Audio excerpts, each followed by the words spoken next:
कि पहले ये तय करो कि वफादार कौन है। ये वक्त तय करेगा कि गद्दार कौन है। ये वक्त तय करेगा कि गद्दार कौन है। भारत की सेना को 4 साल के अग्निवीर पे लेके आ गए, जो हिंदुस्तान की सीमा की सुरक्षा करने वाले हैं, जो वंदे मातरम का नारा लगाते हैं हमारे जवान, हमारे सैनिक, जो -50 डिग्री टेम्परेचर में सियाचिन में और +50 डिग्री टेम्परेचर में जैसलमेर में भारत की सीमाओं की रक्षा करते हैं, इस मातृभूमि की रक्षा करते हैं। उनके पीठ में छुरा मारने का काम आपने किया, उनकी नौकरी 4 साल की कर दी अग्निवीर की। आपको मातृभूमि से प्यार है, आप देशभक्ति की बात करेंगे। आप बेरोजगारी पे बात नहीं करना चाहते, महंगाई पे बात नहीं करना चाहते, दलितों का मंदिर में प्रवेश वर्जित है, कहीं उनको रोका जा रहा है, उस पर बात नहीं करना चाहते, पिछड़ों का शोषण हो रहा है, उस पर बात नहीं करना चाहते। आपने मातृभूमि की सेवा यह की है कि आज हिंदुस्तान के ऊपर 200 लाख करोड़ रुपए का कर्जा है। 200 लाख करोड़ रुपए का कर्जा आपने हिंदुस्तान को आज इस स्तर पे पहुंचाने का काम किया है।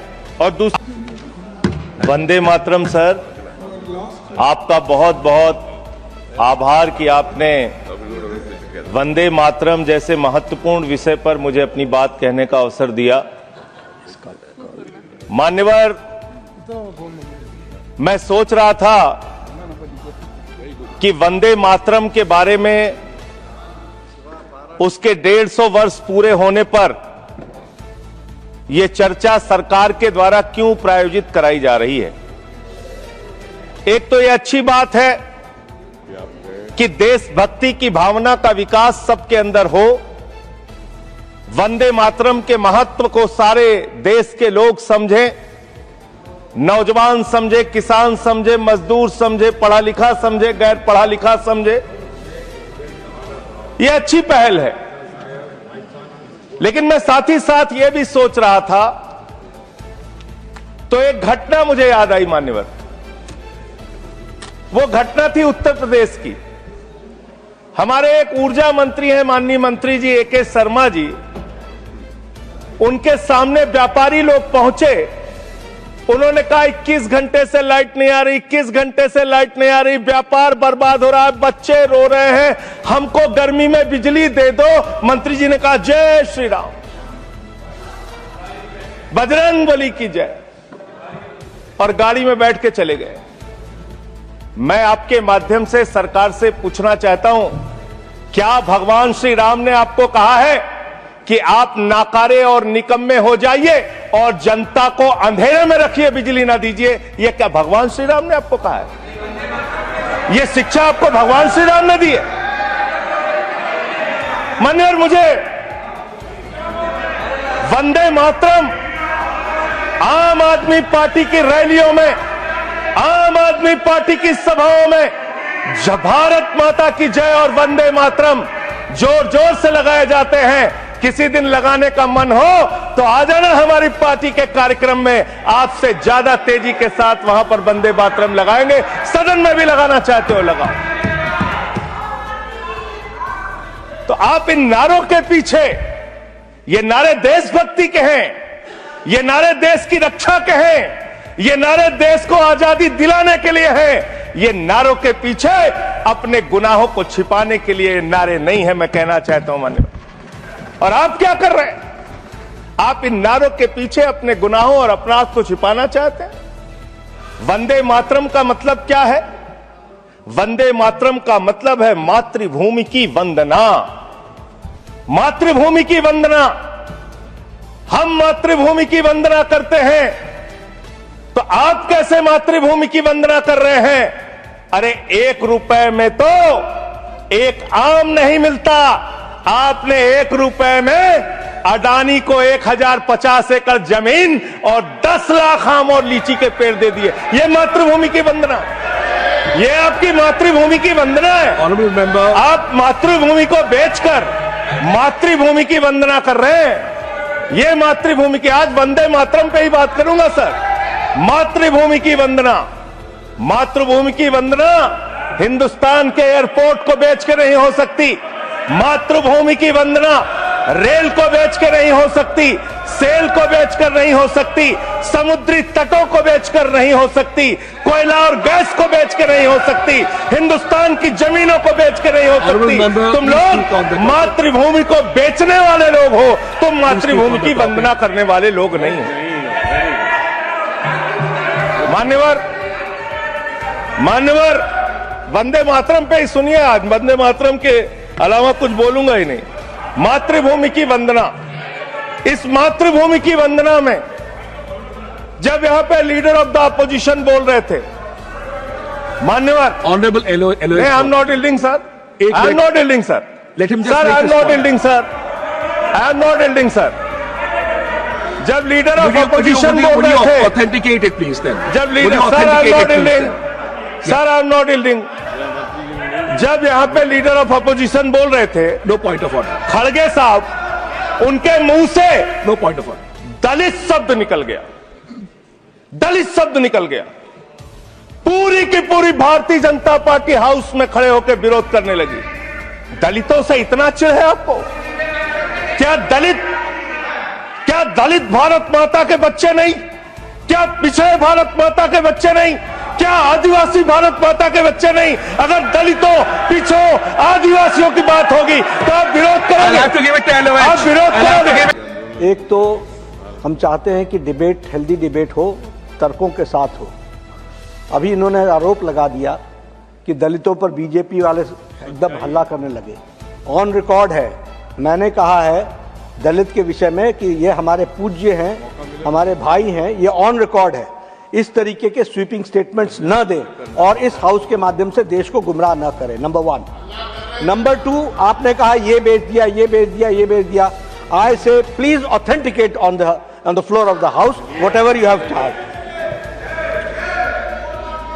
देखिए आज सर बहुत अच्छी बात गृह मंत्री जी भी कह के गए और लीडर ऑफ द हाउस भी कह रहे हैं कि जो कुछ भी मैं बोलूं उसको ऑथेंटिकेट करूं। और मैं आपसे अनुरोध कर रहा हूं सर कि अगर मैं ऑथेंटिकेट ना करूं तो मेरे खिलाफ कार्रवाई की जाए। एक एक चीज मैं ऑथेंटिकेट करूंगा। अगर मैं कोई बात कह रहा हूं तो उसको ऑथेंटिकेट करूंगा। दूसरी बात, शहीद खुदीराम बोस की बात हुई सर, कल उस सदन में चर्चा हुई। हिंदुस्तान के सबसे युवा क्रांतिकारी जिन्होंने फांसी के फंदे को चूमा, वंदे मातरम का नारा लगाया, शहीद खुदीराम बोस, शहीद रोशन सिंह, शहीद राजेंद्र लहड़ी, शहीद अशफाक उल्ला, शहीद राम प्रसाद बिस्मिल, शहीद प्रफुल्ल चाकी, हिंदुस्तान के तमाम क्रांतिकारियों ने जब फांसी के फंदे को चूमा, शहीद आजम भगत सिंह, शहीद सुखदेव, शहीद राजगुरु, सबने वंदे मातरम का नारा लगाया, सबने वंदे मातरम का नारा लगाया। और शहीद खुदीराम बोस को अब आप याद कर रहे होंगे, मैं पिछले 31 साल से 3 दिसंबर को शहीद खुदीराम बोस की जयंती का आयोजन करता हूं। मेरी संस्था का नाम शहीद चंद्रशेखर आजाद के नाम पे है। शहीद खुदीराम बोस हिंदुस्तान के वो क्रांतिकारी थे, जब उनको फांसी के फंदे पे चढ़ाया गया और उनका जब अंतिम संस्कार हुआ तो जो राख उनके अंतिम संस्कार से निकली मान्यवर, उसको बंगाल की माए तावीज बना के अपने बच्चों को पहनाती थी कि ऐसे ही बनना हिंदुस्तान के लिए क्रांतिकारी। यह इतिहास, यह हिंदुस्तान का इतिहास।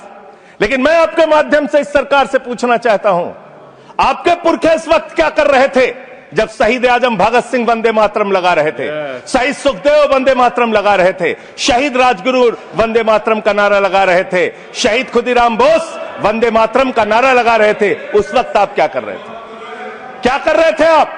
वंदे मातरम का नारा लगाकर लोग जेल गए, लाठियां पड़ी उनको। मैं आपके माध्यम से इस सरकार से पूछना चाहता हूं, आरएसएस के 4 लोगों का नाम बताओ जो वंदे मातरम नारा लगा के जेल गए, उनका नाम बताओ आप। 4 लोगों का नाम बताओ आप, अपने 4 पुरखों का नाम आप बताओ। आप नहीं बता सकते क्योंकि आजादी के आंदोलन में आपका कोई इतिहास नहीं, आजादी के आंदोलन में आपका कोई इतिहास नहीं, यही आपकी कुंठा है। तो इसलिए कभी आप कहते हो सरदार वल्लभ भाई पटेल आपके हैं। अरे भैया, सरदार वल्लभ भाई पटेल ने आरएसएस के ऊपर बैन लगाया था, यह रिकॉर्डेड हिस्ट्री है। और जब 18 महीने जेल में रखा गया आरएसएस के लोगों को राष्ट्रपिता महात्मा गांधी की हत्या के अपराध में, जब उनको छोड़ा गया, बैन हटाया गया, तो उसमें शर्त लगाई कि आप राष्ट्रीय ध्वज को मानेंगे, यानी कि आप तिरंगे झंडे को भी नहीं मानते थे। आपने 52 साल तक हिंदुस्तान का तिरंगा झंडा आरएसएस के मुख्यालय पे नहीं फहराया सर, नहीं फहराया। और 3 लोगों ने आरएसएस के मुख्यालय पर जब ये झंडा फहराया, उन तीनों के नाम मैं पढ़ रहा हूं, विजय, उन्मत, दिलीप, इन तीनों लोगों के खिलाफ आरएसएस ने एफआईआर दर्ज कराई। किस अपराध में? कि हमारे दफ्तर में तिरंगा क्यों फहरा दिया। और कितने साल तक मुकदमा लड़े? 13 साल तक मुकदमा लड़े। यह है आपकी असलियत। आप तिरंगे का विरोध करते हैं, भारत के राष्ट्रीय ध्वज का विरोध करते हैं। जो लोग तिरंगे और राष्ट्रीय ध्वज का विरोध कर सकते हैं, वो भारत माता के सच्चे सपूत नहीं है, वो नहीं है हमारे निगाह में। और मैं आपको बताता हूं सर, ये है 28 दिसंबर 1949 का ऑर्गेनाइजर पत्र। इसको भी रखूंगा क्योंकि आज गृह मंत्री जी और लीडर ऑफ द हाउस दोनों कह के गए रिकॉर्ड पे सारी चीजें आनी चाहिए। इसको रिकॉर्ड पे रखना चाहिए। इतिहास देश को पता चलना चाहिए किन लोगों ने देश के साथ गद्दारी की, किन लोगों ने तिरंगे का विरोध किया, किन लोगों ने राष्ट्रगान का विरोध किया। आपको ये पढ़ के सुनाना चाहता हूं। ये ऑर्गेनाइजर है, क्या लिख रहा है? What is the moral sanction behind government's choice of Jan Gana Man, except that it can be made an item of entertainment? आप राष्ट्रगान का विरोध कर रहे हैं, आप भारत के राष्ट्रगान का विरोध कर रहे हैं। आपके मुख्य पत्र में भारत के राष्ट्रगान का विरोध लिखा गया है। इसके लिए भारत के प्रधानमंत्री को और पूरी की पूरी भारतीय जनता पार्टी को, जो अपने आप को आरएसएस को अपना आदर्श मानती है, पूरे देश से माफी मांगनी चाहिए। यह रिकॉर्ड पे लाऊंगा सर, इसको रख लीजिएगा, ये रिकॉर्ड पे रखा जाए। मान्यवर, फिर से बोल दे रहा हूं, 28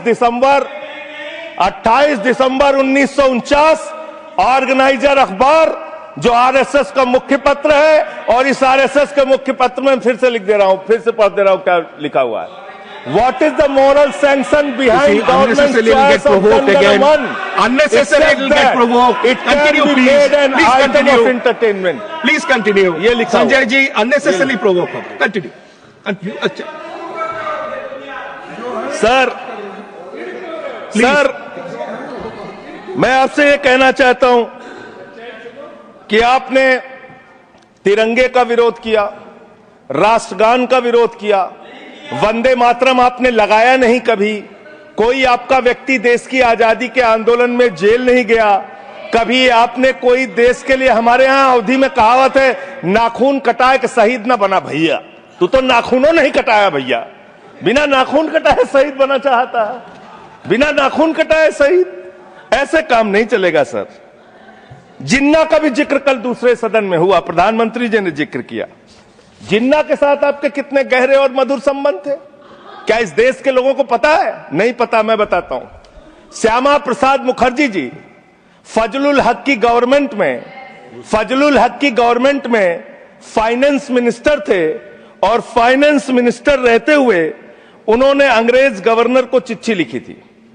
Shyama Prasad followed this and told Governor Herbert the administration of the Bengal province should be carried on in such a manner that in spite of the best efforts of the Congress, this Quit India movement will fail. ये चिट्ठी लिखी है। आपने भारत छोड़ो आंदोलन के खिलाफ आपके नेता, जनसंघ के पहले राष्ट्रीय अध्यक्ष और तत्कालीन गवर्नमेंट में जो वित्त मंत्री थे, उन्होंने चिट्ठी लिखी अंग्रेज गवर्नर को और कहा कि भारत छोड़ो आंदोलन, जो हिंदुस्तान के क्रांतिकारियों का आंदोलन था, जो देश की आजादी का आंदोलन था, वो आंदोलन कुचल देना चाहिए, खत्म कर देना चाहिए। ये है रिकॉर्डेड हिस्ट्री आपकी। ये आपको, आपके बारे में पूरे देश को पता रहना चाहिए। अब जिन्ना, हाँ, इसको भी सभा के पटल पर रखूंगा। जिन्ना और आपके रिश्ते क्या थे? कितने मधुर रिश्ते थे। एक राज्य में सरकार नहीं बनाई मान्यवर इन्होंने, नॉर्थ वेस्ट फ्रंटियर, सिंध प्रांत और फजलुल हक की गवर्नमेंट। फजलुल हक वो शख्स है जो पाकिस्तान बनने के बाद वहां की सरकार का गृह मंत्री बना। आपके रिश्ते उन लोगों के साथ थे, ये देश को पता होना चाहिए। इसलिए आप किसी को भी देशभक्ति का प्रमाण पत्र बांटने का काम मत कीजिए। आप वंदे मातरम लगाने का काम कर रहे हैं, और देश की सुरक्षा के साथ खिलवाड़ कर रहे हैं। आप भली बात मैं पूछना चाहता हूं आपके माध्यम से मान्यवर, इस देश में मजदूर भी हैं, किसान भी हैं, आदिवासी भी हैं, दलित भी हैं, पिछड़े भी हैं, सवर्ण भी हैं, सब में अनपढ़ है, सब में भारी संख्या है जो पढ़े लिखे नहीं है, जिनको संस्कृत का ज्ञान नहीं है, जो नहीं पढ़ सकते वंदे मातरम। तो आप उनको कह रहे हैं कि वो देशभक्त नहीं है।